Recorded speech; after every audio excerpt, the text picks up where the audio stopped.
Hi Divine Feminine, welcome to my channel. My name is Stephanie and today I'm doing a collective reading for this full moon in Pisces, September 1st, 2020. You're welcome.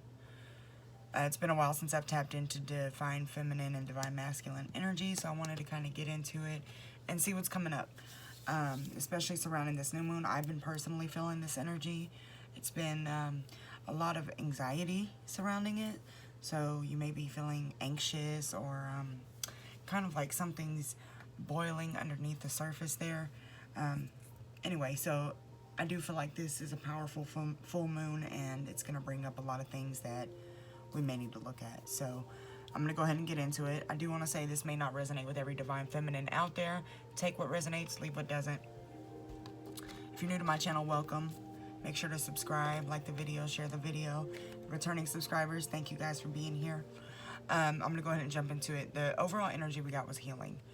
So again, this is a time of healing. Full moons are a good time to release negative energy, release painful memories, release anything that's not really benefiting you. So this may be a time where we're having to kind of go within and address those things about ourselves that are not for our greatest good, those thought patterns that kind of keep us in the same cycle. So I asked what needed to be healed, and uncomfortable came out, and silenced came out. Silenced is all about speaking your truth, feeling like you can't speak up for yourself, can't be your authentic self. Yeah, just silence. That card is so eerie to me. Anyway, I'm comfortable. One thing that's standing out to me between these two cards is the hands.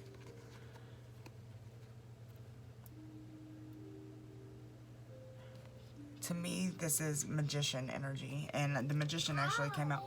Please, y'all, my daughter's reading my oracle book for this deck right now. She's the cutest. But if you hear her in the background, yeah. It's like a cupping energy, like trying to build something and manifest something. That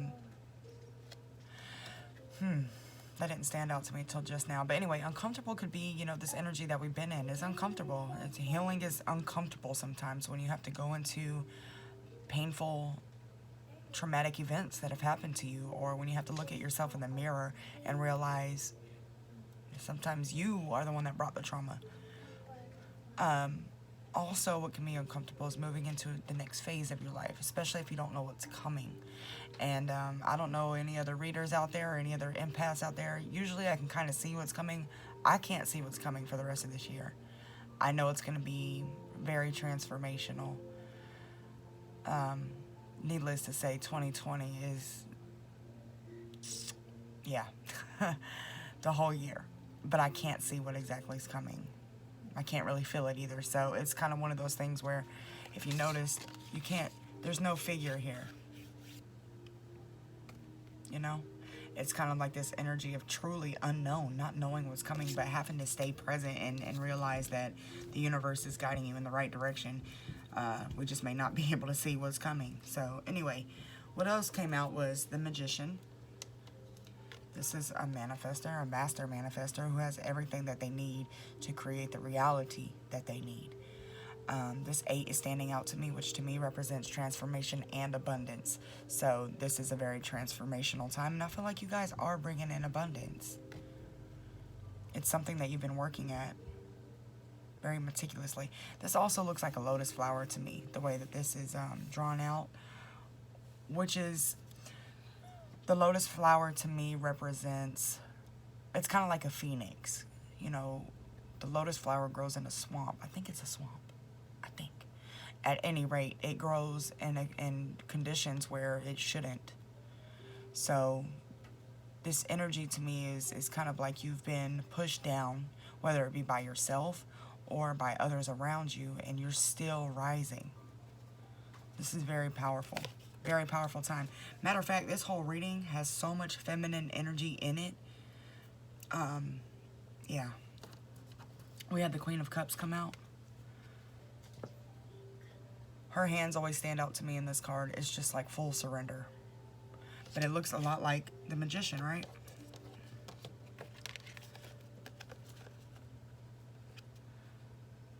It's like you're creating, but you're also surrendering at the same time. And that's powerful. You're surrendering the things that you can't control to the universe, but creating the things that you can control, and bringing them into your life. We also had the Queen of Swords come out, which is somebody who is... Now, the Queen of Cups is very empathic, very intuitive, very nurturing, motherly. Watery could be Cancer, Scorpio, or Pisces. But the Queen of Swords is more analytical, more like a truth seeker, someone who is straightforward, doesn't really live in their emotions like a water sign would. So these two together tells me that you're learning to control your emotions. You're learning to not make decisions based off of emotion. You're thinking about your next move instead of just being irrational. And there's nothing wrong with thinking in your emotions sometimes, but emotions are temporary. They come and go, and that's why it's more watery. So it's important to kind of balance that out with more rational thought patterns and practical things. I hope that makes sense. I feel like I'm rambling, but anyway. The Nine of Swords came out, and this is that anxious energy. This is not being able to sleep at night. Some of you have insomnia. A lot is on your mind. Just fear. Fear of what's coming. Fear of not being able to control certain things. Fear that you've made the wrong decision in some instances. What's standing out to me, though, is this white bird up here. The rest are black, and I bet there's 8. I've never counted. 2, 4, 6, 8. Yep, there's 8. Well, obviously, because this is 9. Come on, Stephanie. 8 of Swords is a mental prison. This is you keeping yourself in hell, basically. It's repeating thoughts over and over and over again.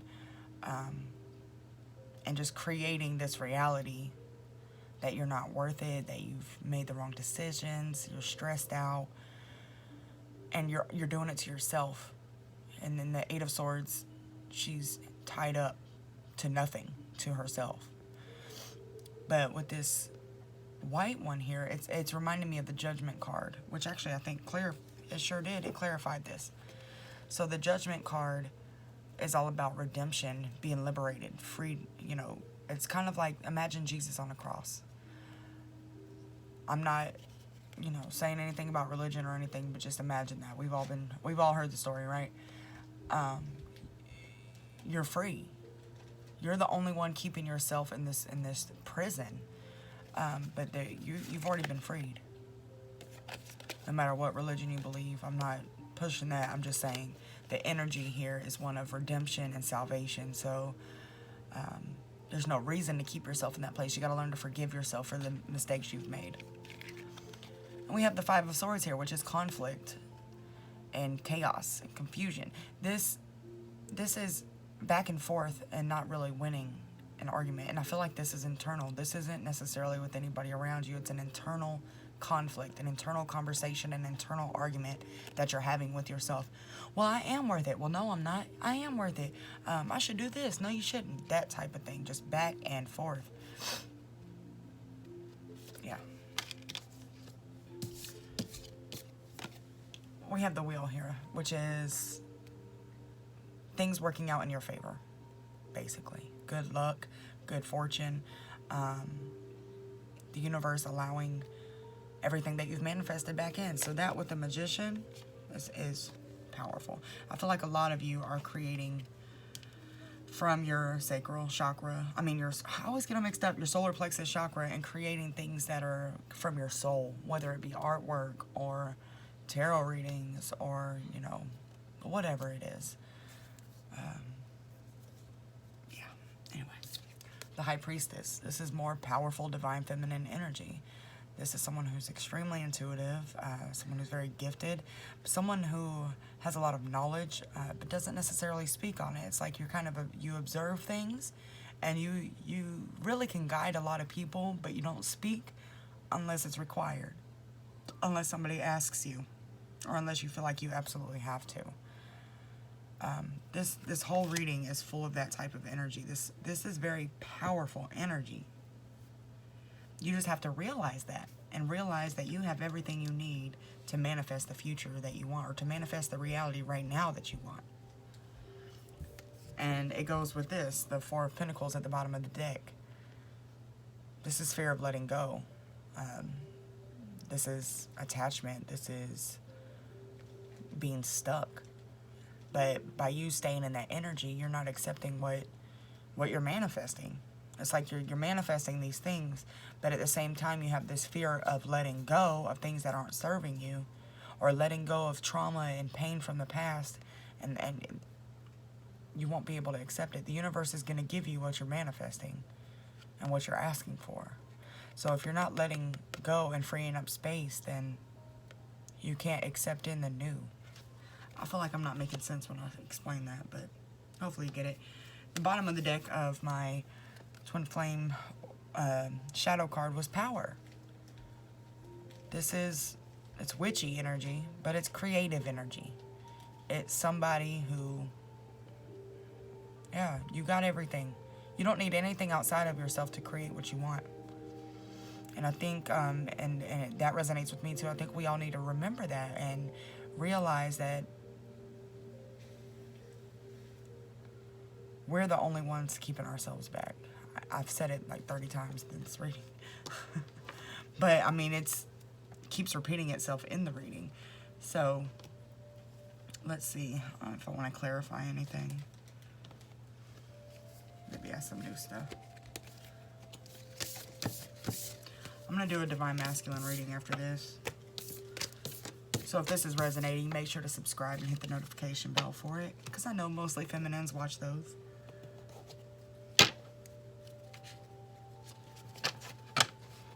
Is there anything else the Divine Feminine should know surrounding this full moon in Pisces? Ace of Cups.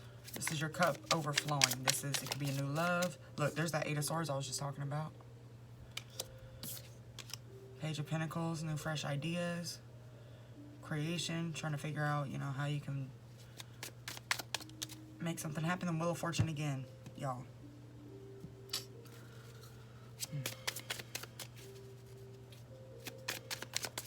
Any other messages for the Divine Feminine? Oh, that's too many. I dropped one. Okay. This is why I don't like shuffling on camera. It takes some time.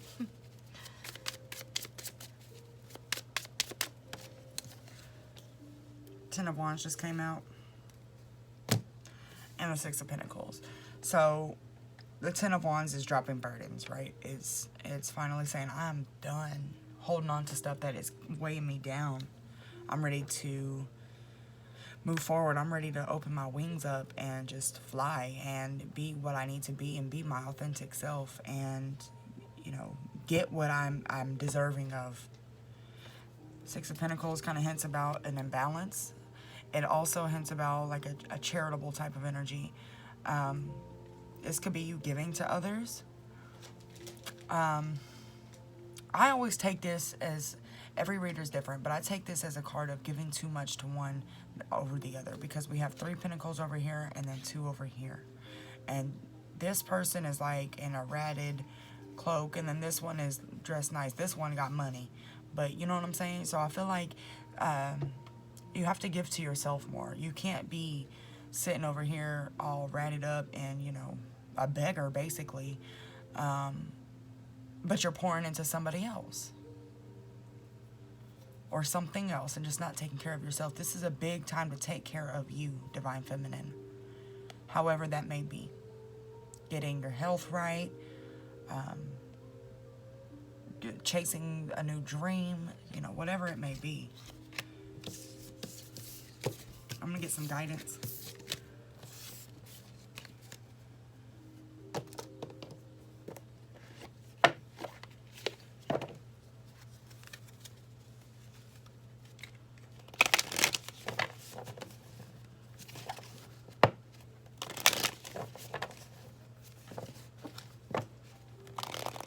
Whoa, what kind of shuffle is that? Alright, what guidance and advice do we have for the divine feminines surrounding this full moon in Pisces? Can you give me 3 cards?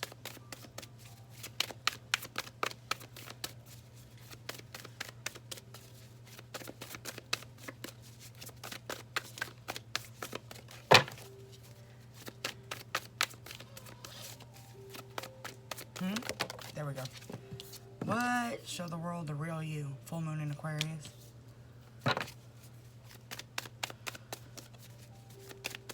Authenticity. And sometimes authenticity requires a level of vulnerability that you have to be willing to show. And remember that where you have your commitment is being tested at the bottom. And I think that's your commitment to yourself and to this journey. Authenticity is also being authentic about the things that are not the best, like the shadowy parts of you. Like for me, one would be jealousy. It would be a survivor mentality, a lack mentality. That's a shadowy side of myself, but it's a part of me. So that's where authenticity comes in, and that's what Spirit's asking you to do. But then we also have a fiery climax approaches. We have a lot of, all 3 are full moons here. So, full moon in Aries. Your dreams need a practical plan. Full moon in Taurus. So this is where that Queen of Swords energy comes in.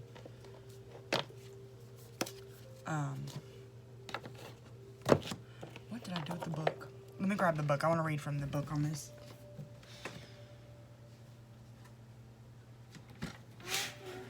I love you too, Charlie. Alright, so full moon in Aquarius. I like reading from the book because sometimes there's really specific things in here that stand out.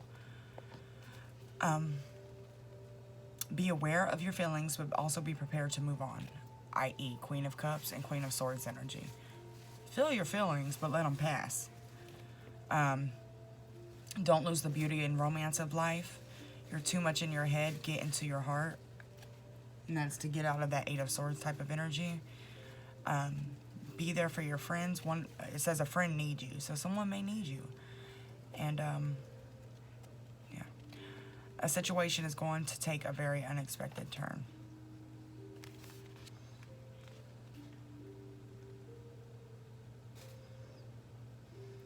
It's important for you to allow life to unfold and progress, even if change seems like a frightening prospect. If you've been holding yourself back from showing the world the real you, this card reminds you that your unique characteristics are what make you special in a relationship. Are you being too aloof or detached? Go ahead and be yourself in whatever is coming up for you. And this is also number 88. Transformation and abundance. So, again, you have to balance out these 2 energies here. Full moon in Aries, let's see.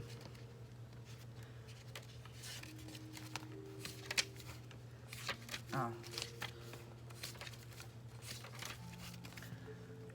Be nice, be kind, smile, and be polite as you navigate to where you want to be. Be assertive, or being assertive is good, just don't ride roughshod over anyone. If you're in a tense situation, meditate your way to peace. You need to have more fun and don't be a baby. So basically, don't be, I don't want to say victim-y, but don't be like overly over the top and take things personal. And don't be an asshole, basically is what they're saying. And then we have the full moon in Taurus. Write down 10 things that you know are wonderful about you. Laziness could explain your current situation. If so, change that and own it. Chasing money doesn't work. You need to chase a dream.